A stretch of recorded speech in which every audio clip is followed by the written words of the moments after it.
Hello, and welcome back to another episode of Let's Build. Today we're going to be building a cow field to keep these free-range cows nice and enclosed. It's been a while, but we're back, and this time with a voiceover. So we're starting by building a wall to enclose most of the field, certainly this side of the field. If you've watched the other episodes in this series, then you will have seen me build many walls like this. Just going for like a dry stone wall aesthetic with the cobblestone, the smooth stone, the andesite and stone brick, and then the different variations of those, so the walls and the slabs and the stairs. I like that it kind of has the aesthetic of just a heap of stones. It looks like it was piled up in a rush, and it's well, maybe not in a rush, but it was piled up without much kind of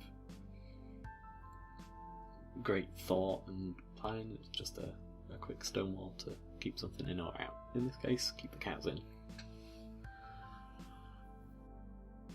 Then we're coming through with bushes, and in a little while we'll come through with some bone meal as well to tie in this wall with the rest of the environment that we already have. So a lot of the area that we've already decorated is really overgrown with bushes and grass.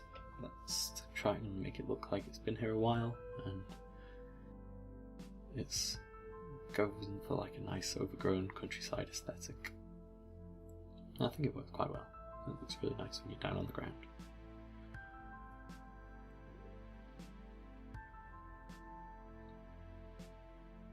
We've added a bit of a road in here, and also a little bit of cliff on that hill that the cows like to climb up. And then we're just connecting that cliff up with the existing wall, with a bit more wall. I'm going to leave the road without a gate because I like how it looks open, and I think the gap is too wide to have a nice Minecraft gate in there. And this field is mostly to just try and keep the cows in one place. I don't want it to be, I don't mind if it's not a perfect thing.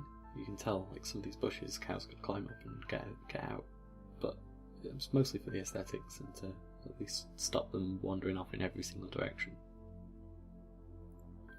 And you'll see later that it does work well enough.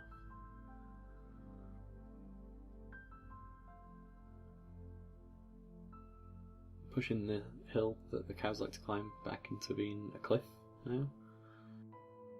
The idea here is that it's hard to climb up a cliff. We could have just extended the wall up the hill, but I think extending the wall up the hill would have looked a bit weird. And also, switching to cliff rather than wall here adds a bit more visual interest in the enclosure by having more than one type of thing keeping the cows in.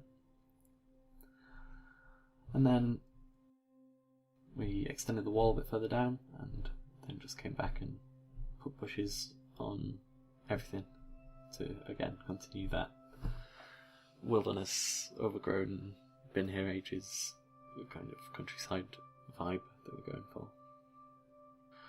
My eventual plan is to put a road on top of that cliff. You can kind of see the start of it down the bottom right. And then now down at the opposite end of the cow field, building another road that heads into it, connects to our road network, and then starting work on the farmhouse slash storage room slash furnace room for cooking all of our meat, and then just put the foundations down with a little space for a cow shelter thing next door.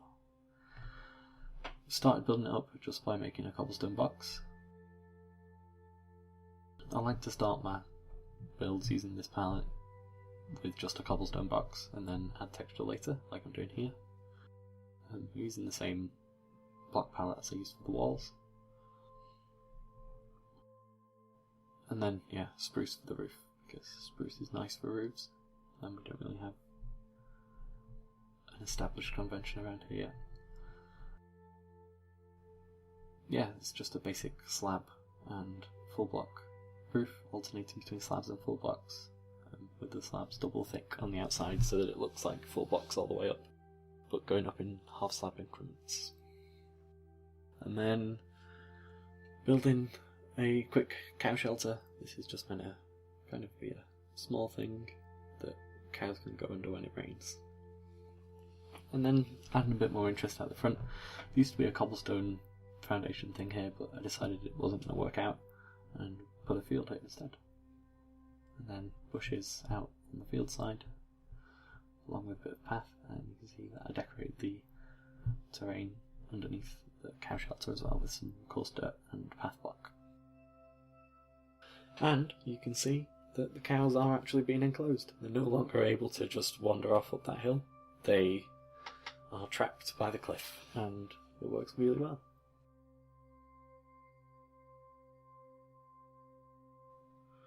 A little glimpse of the interior, and then we will go outside and see that I'm in the process of making a pond out the back. I felt like this space needed something, and given we've got a few ponds kind of at the same level scattered around nearby, adding an extra pond here seemed to make sense to me. And then we're just going to pan up and have a nice panoramic view of our completed cow field as I go around, breed the cows and try and drag them away from that cliff that they really like pressing themselves into. I don't really know what is so good up on that hill, but the cows really like it up there. And there is our cow field. Thanks for watching, and I'll see you next time.